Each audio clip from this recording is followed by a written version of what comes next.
So today there have been about 1,200 Israelis that have been butchered by Hamas terrorists. That is the equivalent to around 30 or 40,000 Americans if you adjust for population. And this is a very big deal, not just for Israelis, but for Jews around the world, because this is the greatest loss of Jewish life in a single day since the Holocaust. And I don't think that a lot of people watching this from the outside necessarily understand that Israel's a very small country. It has about 9 or 10 million people in it. And, you know, it's the size of New Jersey. It's very small. And it's surrounded by enemies and existentially trying to survive as the sole Jewish state in the world amidst a sea of about 50 Muslim states and many Christian majority states. So I think Jews and anti-Semitism are frequently taken out of the equation here, what's going on. But for both Diasporan Jews and Jews in Israel, this is really an attack on their identity. Well, I want to mention one more thing here, that there's only about, a lot of people don't realize this, there's only about 14 million Jews in the world. And you know, somehow I've actually tried asking people from time to time what they think, and they generally believe it's a much larger number. Right, and this is in comparison to about 1.5 billion Christians, I think is the latest estimate, and about 1.4 billion Muslims. So if you just imagine that, if you imagine 14 or 15 million Jews next to over 1 billion Muslims and Christians, I think that really puts the whole thing in perspective.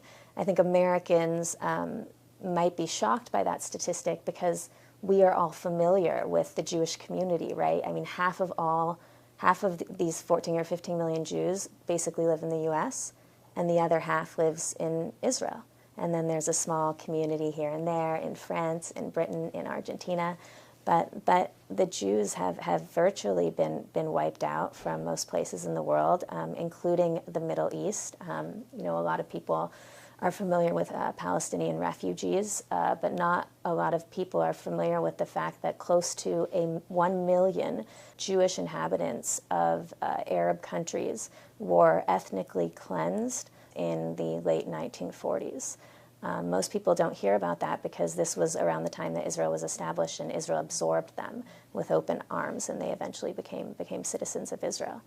But anti-Semitism is really something that I think the mainstream media leaves out of this equation when talking about this conflict. I watched some hit on MSNBC the other day, and you know, for 10 minutes they were trying to come up with explanations for why Hamas would launch such a brutal attack on innocents. And they never mentioned Hamas's charter. They never mentioned their goal. They never mentioned you know, what they're so clear about trying to achieve, which is not a Palestinian state, as many people in the West assume, but actually the destruction of global Jewry. اللهم عليك بيهود شل أركانهم ودمر كيانهم اللهم مكننا من رقاب يهود اللهم مكننا من رقاب يهود فلقد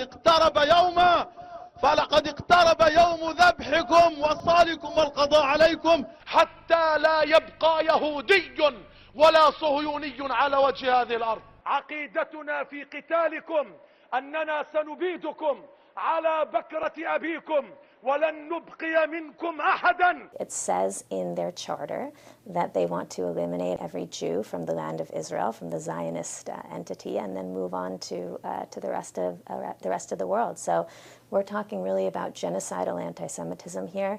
Unfortunately, in a lot of Arab Muslim cultures, kids are still raised with Jew hatred from a very early age, right?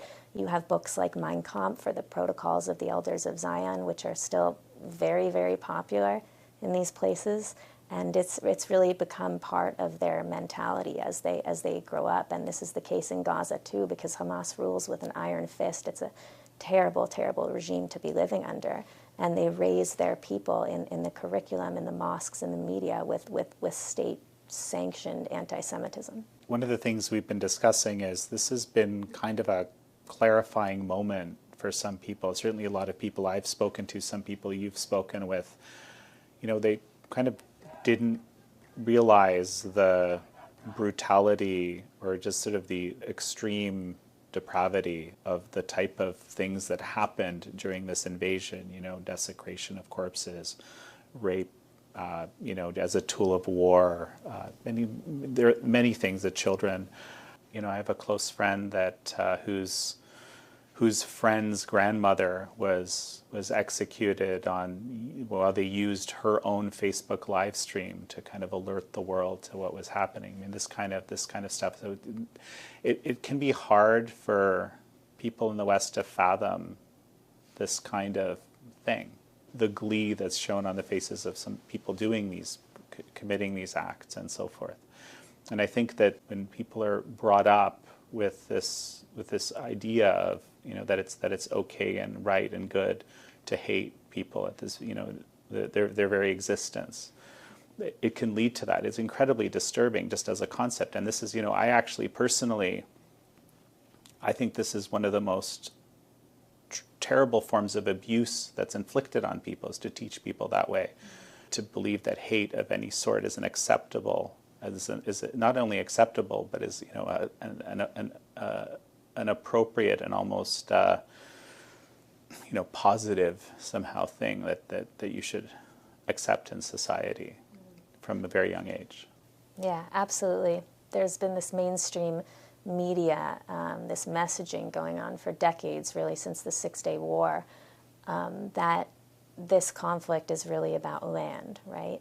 But in actuality, if you go back in history and you really understand how this conflict has played out, and you listen to Palestinian media, not just in Gaza, but also in the West Bank, formerly known as Judea and Samaria, then you recognize that this is actually a tribal war, that this is really about ideology. It is really about religion. Jews have been hated since time immemorial, and anti-Semitism is a really interesting form of hatred, right? It's no worse, no better than any other form of hatred, but it functions a little bit differently than, say, anti-Black racism, for example. Anti-Semitism is sometimes very difficult to recognize unless somebody is blatantly saying something like "gas the Jews," like we just saw at the Sydney Opera House, where thousands gathered supposedly in support of Palestine, and yet they were chanting "gas the Jews." Anti-Semitism punches up as well as down, and what that means is that in addition to Jews being seen as lesser than, inferior, vermin, rats, they are also seen as all-powerful, master manipulators, the puppet masters holding the strings, right? Right, the protocols of the elders of Zion Exactly. material, right? Exactly. So fundamentally, anti-Semitism at its core is a conspiracy theory, and it morphs to suit the needs of a given society, right? Jews are historically the scapegoats when something is going wrong in society. At the beginning, Jews were hated because we supposedly killed Christ, right? We were hated for our religion. And then after the Enlightenment, science and even eugenics, right, became kind of the highest of moral values, and Jews were then hated for their race, right? During the Holocaust, Hitler said that Jews were a race and that we were the inferior race. And now, the values that are very important to us in society are human rights, right? International human rights. And so the shift, it's moved from Jews as a people to Jews as a nation. Israel is the collective Jew. It's the only Jewish country in the world. And like I said, it's the size of New Jersey, and yet the amount of focus on this tiny country that that we get from the media and from academia and even in our halls of Congress is just staggering, and nobody imagines why. Nobody imagines that less than 100 years after the Holocaust, this could have anything to do with anti-Semitism.